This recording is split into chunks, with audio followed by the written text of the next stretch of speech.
On Tuesday, two members of the group Climate Ground Zero and a photojournalist were arrested in West Virginia during a protest near the Shumate Dam, a sludge impoundment that holds back nearly 3 billion gallons of toxic coal waste in a sludge pond in southern West Virginia.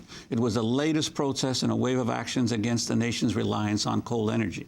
On Monday, a large protest has been called at a coal-fired plant in Washington, D.C., in what organizers say will be the largest act of civil disobedience against global warming in this country. In the days leading up to the protest, youth climate activists are organizing a conference called Power Shift 09. Thousands of student activists plan to lobby lawmakers on Capitol Hill, urging them to rebuild the economy through bold climate and clean energy policy. We're joined right now in Washington by two guests, Jesse Tolkien, Executive Director of the Energy Action Coalition, the lead group organizing Power Shift, and Danny Chiotis, member of the Student Environmental Action Coalition based in West Virginia. We're going to start with Jesse Tolkien. Tell us about this conference that's taking place. How many people you expect and what you're doing?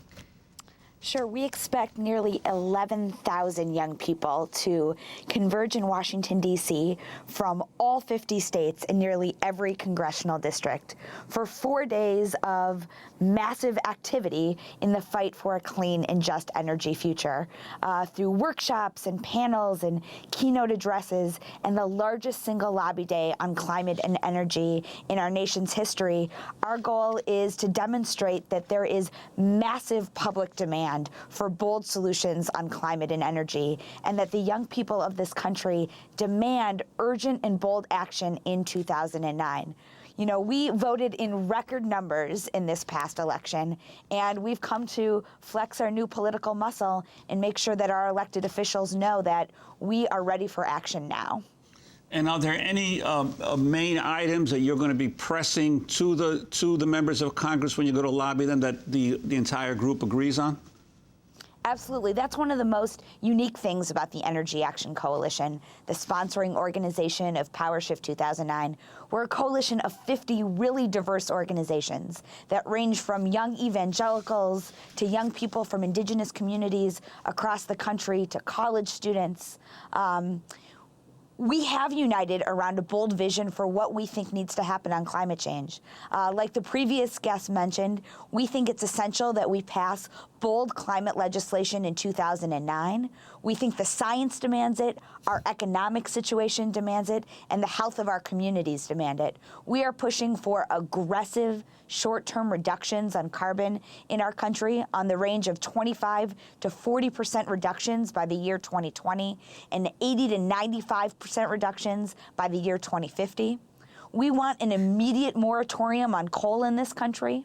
We want unprecedented levels of investment in clean energy infrastructure and technology. And we really want the Congress and the president to usher in a new green economy and help create millions of new green jobs. We think that addressing our climate and energy crisis in this country allows us to address so many of the top issues that our generation and Americans are dealing with right now. A troubled economic situation, unhealthy communities as a result of decades of production of dirty energy facilities, and that addressing climate change enables the United States to really redefine itself in the international community by taking the lead after 8 years of really being an obstruction to progress. Jesse Tolkien, I'm looking at a piece in the British paper The Guardian about what's happening here, this massive amount of young people coming to Washington. It says the massive sign-up drive has generated a fierce rivalry between different universities to see who can bring the largest number of participants. With only 48 hours to go, Middlebury College trails the University of Vermont by only 4 participants, with 194 coming.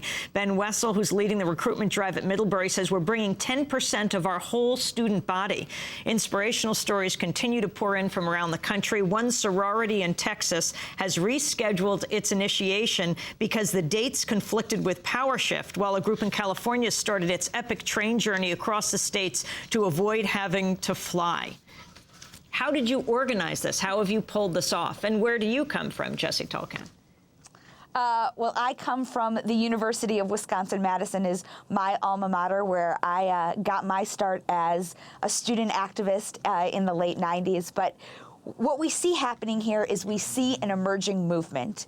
We see young people from a variety of backgrounds, Latino and Latina, African American, Native American, from all walks of life, whether they're in that sorority in Texas, or they're environmentalists at Middlebury, whether the sons and daughters of auto workers in Michigan, or the granddaughters and grandsons of coal miners in West Virginia. We are a generation that has the most at stake right now. We will be around to see the worst implications of global climate change. And where is the conference taking place? The conference is happening at the Washington, D.C. Convention Center. We see all across the country that there is just an overwhelming desire of young people to stand up and do what young people have done in generations in the past, in movements in the past, and that is be out in front, pushing our country to bold action. And as I last checked, we were nearing 11,000 participants heading to Washington, D.C. this weekend. And those 11,000 young people represent hundreds and thousands of young activists across this country that will work tirelessly over the course of 2009 to ensure that our nation passes bold and aggressive climate legislation. Danny Chiotis, you're with the Student Environmental Action Coalition. You're going to be participating in the major civil disobedience on Monday. Explain what's happening, where it is, and why you're willing to get arrested. On Monday, March 2nd, there's going to be over 2,500 people who participate in the largest act of civil disobedience in our nation's history around climate issues. People are coming from all walks of life to come out to this historic event for every reason that's been mentioned on the program so far, from the mix of exciting that I just heard from Jesse Tolkien to terrifying that I heard from the climate expert at the beginning of the program. People are coming together to stand up because now is a time for action. We're going to be pushing for a quick transition away from coal to renewable energies and energy efficiency. A moratorium on coal plants and the shutting down of existing coal plants and replacement of those coal plants with green energy. What's the plant you're protesting? It's the Capitol coal plant that's just blocks from the U.S. Capitol. It's providing the U.S. Capitol and federal buildings with heat and cooling. It's not an electricity generating plant, and this plant is a symbol of where our Congress is at right now. We need to push them to make that transition away from coal. And it's not just about this plant. This plant is a symbol of a bigger problem, that we're addicted to coal and that coal is killing people in West Virginia, in the communities that I come from.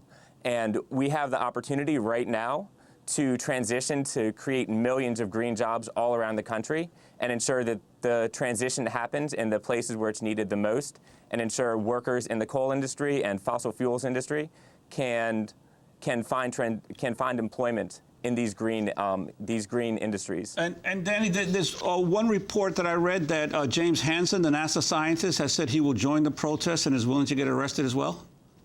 Yes, there's over 90 organizations, from faith-based groups to student groups to environmental groups, that have endorsed this action. James Hansen is going to be participating. There's the people who were in the Carter administration who've been pushing from the inside for years and years and years, who are going to be participating in this. And people have seen that we need to show that there's support for the bold vision that has been talked about so far in this program, and the bold vision for climate leadership. What time is this protest taking place on Monday? It's Monday at 1 o'clock. It's starting at the Spirit of Justice Park in Washington, D.C. Well, we want to thank you. I encourage everybody to come out, from farmers to manufacturing workers to students.